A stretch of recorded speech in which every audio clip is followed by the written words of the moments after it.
Good morning class. आज हम बात करेंगे कि वैदिक काल में शिक्षा व्यवस्था का प्रारूप किस प्रकार से था। जैसा कि हमने अपनी पिछली क्लास में बात की थी कि वैदिक कालीन जो शिक्षा व्यवस्था थी उसके उद्देश्य क्या क्या थे, या उनके सिद्धांत या उनकी विशेषताएं क्या थी जिस पर आपके वैदिक कालीन जो भी शिक्षा थी वो आधारित थी। तो आज हम शिक्षा व्यवस्था की बात करेंगे। जैसा कि हमें पता है कि वैदिक कालीन शिक्षा व्यवस्था को दो भागों में विभाजित किया गया था। पहला हम कह सकते हैं प्रारंभिक शिक्षा, और दूसरी अगर हम बात करें तो हम कह सकते हैं उच्चकालीन शिक्षा। तो अगर हम बात करें सबसे पहले प्रारंभिक शिक्षा की, तो हम कह सकते हैं कि वैदिक काल में प्रारंभिक शिक्षा घर पर ही दी जाती थी, यानी परिवार में ही बच्चा जो शिक्षा ग्रहण करता था वो प्रारंभिक शिक्षा होती थी। लेकिन उसके लिए भी बच्चा जब 5 वर्ष का हो जाता था उसके लिए एक संस्कार किया जाता था जिसे आप विद्यारंभ संस्कार कहते हैं। यानी 5 वर्ष पूर्ण हो जाने के पश्चात बच्चे का विद्यारंभ संस्कार कराया जाता था। यानी परिवार के जो भी गुरु होते थे वो किसी ऑस्पेशियस डे के दिन बच्चे का विद्यारंभ संस्कार करते थे। उस दिन बच्चे को नए वस्त्र पहनाए जाते थे और फिर गुरु आते थे और गुरु उसको कुछ मंत्रों का उच्चारण करवाते थे, प्लस अनाज के दाने पर उससे किसी भी प्रकार का अक्षर लिखवाते थे, जहाँ से विद्यारंभ जैसे नाम से क्लियर है कि अब बच्चे का यहाँ से विद्या ग्रहण करना स्टार्ट हो जाता था। तो प्रारंभिक शिक्षा इस प्रकार से दी जाती थी। अगर हम उच्चकालीन शिक्षा की बात करें, यानी उच्च शिक्षा किस प्रकार से दी जाती थी, तो बच्चा जब 5 वर्ष की आयु में प्रारंभिक शिक्षा लेना शुरू कर देता था, उसके बाद में अगर हम बात करें ब्राह्मण का बच्चा 8 वर्ष की आयु में, या हम क्षत्रिय के छात्र की बात करें तो वो 10 वर्ष की आयु में, और वैश्य का छात्र 12 वर्ष की आयु में उच्च शिक्षा लेने के लिए गुरुकुल में जाते थे। यानी ये अलग अलग आपके जो भी उस समय वर्ग थे उनके अनुसार क्या है, छात्र गुरुकुल में जाकर एडमिशन लेते थे। और तब एडमिशन लेने के लिए भी एक संस्कार होता था, यानी उस संस्कार के बाद में ही गुरु क्या है शिष्य को शिक्षा देना आरंभ करते थे।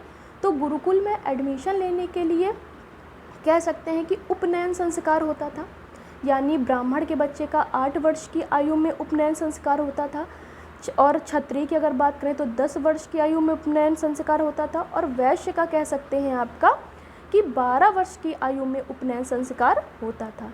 अब क्या है, यहाँ पर बच्चा अपने घर से गुरुकुल में आ जाता था, और गुरुकुल कहाँ होता था, आपके जो भी राज्य होते थे उससे बाहर होते थे, वहाँ पर किसी भी प्रकार का शोर शराबा नहीं होता था।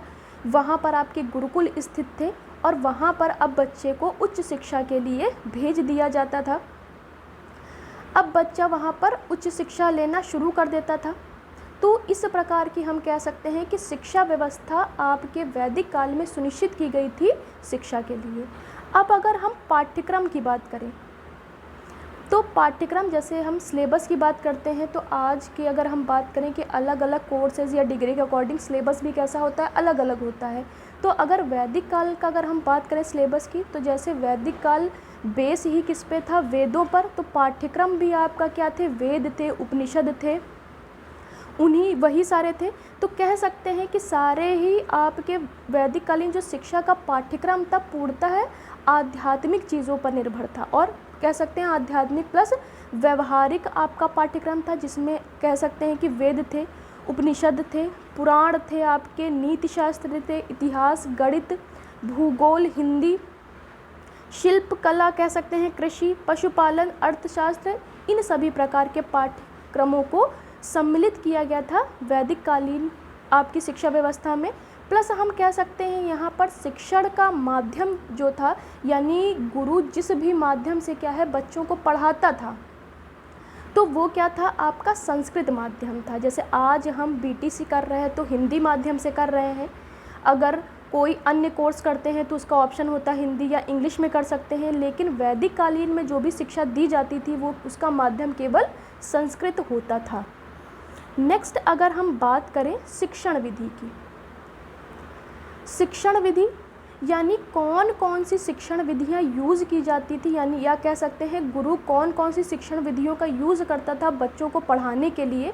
तो हम कह सकते हैं कि इस काल की प्रमुख 3 विधियाँ थी, यानी विधियाँ बहुत सारी थी, लेकिन इस काल में यानी वैदिक काल में आपके प्रमुख रूप से कह सकते हैं कि 3 विधियाँ थी। पहला श्रवण, दूसरा मनन और तीसरा निधिध्यासन। श्रवण यानी सबसे पहले सुनना, दूसरा मनन यानी उसका चिंतन करना या उन चीज़ों को उसका अभ्यास कह सकते हैं कि उसको लर्न करना या याद करना, तीसरा कह सकते हैं उस चीज़ की प्रैक्टिस करना। यानी गुरु द्वारा जो भी चीज़ें बताई जा रही हैं, तो सबसे पहले शिष्य को क्या था, उन चीज़ों को सुनना होता था, फिर उसके बाद में उन चीज़ों को याद करना होता। जैसे आपके वेद में जो भी मंत्र होते थे उनका उच्चारण करना है या उनको कंठस्थ करना है, तो सबसे पहले सुनना ज़रूरी था, उसके बाद में उन चीज़ों को याद करना ज़रूरी था, देन तीसरा उन चीज़ों की प्रैक्टिस किस प्रकार से की जाए वो ज़रूरी था। तो कह सकते हैं कि 3 चीज़ें बहुत ज़्यादा ज़रूरी थी, या शिक्षण विधियाँ आपके 3 मेन थीं। फिर हम कह सकते हैं इसके अलावा भी अगर हम देखें तो व्याख्यान यानी लेक्चर मेथड भी आपका था, प्रश्नोत्तर विधि थी यानी क्वेश्चन मेथड भी, वाद विवाद, शास्त्रार्थ प्रणाली भी अपनाई जाती थी। यानी एक गुरु क्या है, बच्चों को पढ़ाने के लिए व्याख्यान या लेक्चर मेथड भी यूज़ करता था, क्वेश्चन मेथड भी यूज़ करता था, या शास्त्रार्थ जो भी प्रणाली थी वो भी अपनाई जाती थी आपके वैदिक काल में। प्लस कह सकते थे आगमन निगमन कह सकते हैं विधि का भी प्रयोग किया जाता था, यानी उदाहरण देके किसी विषय वस्तु को स्पष्ट भी करते थे आपके गुरु। तो इन सभी चीज़ों का या इन शिक्षण विधियों का प्रमुख रूप से वैदिक काल में प्रयोग किया जाता था। फिर अगर हम बात करें गुरु शिष्य संबंध की, यानी वैदिक काल में आपके जो भी गुरु शिष्य संबंध कैसे थे, तो वैदिक काल की अगर हम बात करें तो गुरु शिष्य संबंध कैसे थे, पिता और पुत्र के समान थे। पिता पुत्र के समान थे, यानी गुरु क्या है, एक पिता की भांति शिष्य को क्या है, अच्छी आदतों या शिष्टाचार, आचरण और मूल्यों के बारे में बताता था, जिससे क्या है गुरु क्या चाहता था कि शिष्य क्या है, आगे चलकर एक सामाजिक प्राणी बने, एक या कह सकते थे किस प्रकार से एक कुशल नागरिक बने। तो एक पिता की तरह रोल प्ले करता था। प्लस शिष्य भी क्या करता था, गुरु को पिता की भांति मानता था, तो वो क्या करता था कि उसकी सेवा करना या उसके द्वारा जो भी नियम बताए गए हैं, निर्देश बताए गए हैं, उनका अनुपालन करना। तो वैदिक काल में कह सकते हैं गुरु और शिष्य संबंध बहुत अच्छे थे, क्योंकि हम जैसा जानते हैं पिता पुत्र संबंध क्या होता है, बहुत अच्छा होता है, क्योंकि पिता को भी बच्चे के लिए कहीं ना कहीं कि किस प्रकार से मेरा बच्चा और ज़्यादा अच्छा बने, हमेशा इस चीज़ की लालसा होती है। तो और पुत्र को भी क्या होता है कि पिता की जो भी सेवा करनी है या उसके जो भी नियम है, निर्देश है, उनका अनुपालन किस प्रकार से करना है, ये चीज़ें थी। तो कह सकते हैं कि गुरु और शिष्य संबंध बहुत अच्छे थे आपके वैदिक काल में, जैसे पिता पुत्र समान थे। नेक्स्ट अगर बात करें अनुशासन व दंड, तो हम कह सकते हैं वैदिक काल में डिसिप्लिन भी बहुत ज़रूरी था, प्लस पनिशमेंट भी दी जाती थी।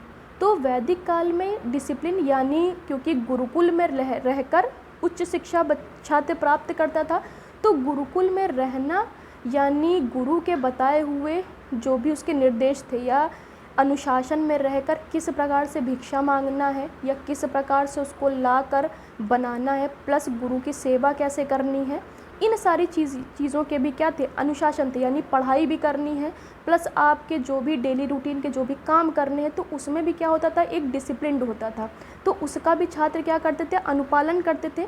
प्लस दंड भी दिए जाते थे, अगर कोई भी छात्र क्या है जो भी नियम या निर्देश गुरु द्वारा बताए गए हैं उनका अनुपालन नहीं करता था, तो दंड का प्रारूप भी वैदिक काल में था।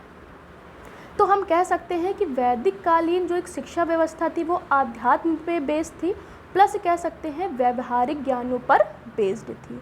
तो आज हमने ये जाना कि किस प्रकार से वैदिक कालीन में शिक्षा व्यवस्था किस प्रकार से थी, और शिक्षा व्यवस्था के बाद हम कह सकते थे पाठ्यक्रम में क्या क्या चीज़ें या कौन कौन से सब्जेक्ट इंक्लूडेड थे, प्लस शिक्षण का माध्यम क्या था, और शिक्षण विधि में अगर हम बात करें तो कह सकते थे कि शिक्षण विधि आपकी मौखिक थी, यानी किसी भी प्रकार का रिटन कोई काम आपके वैदिक काल में नहीं होता था। गुरु क्या करते थे, जो भी वेद थे, मंत्र थे, उनका मौखिक उच्चारण करते थे, और शिष्य उन चीज़ों को सुनकर, उन चीज़ों को याद कर और उन चीज़ों का प्रैक्टिस करते थे। तो गुरु शिष्य संबंध कैसे थे, और अनुशासन व दंड की प्रणाली भी वैदिक काल में थी। तो आज हमने ये सब जाना। नेक्स्ट हम बात करेंगे एक प्राचीन काल में ही किस प्रकार से एक जो हमारी बौद्धकालीन शिक्षा व्यवस्था थी वो किस प्रकार से थी, उसके क्या उद्देश्य थे या क्या विशेषताएं हैं, उनके बारे में हम चर्चा करेंगे। Thank you class.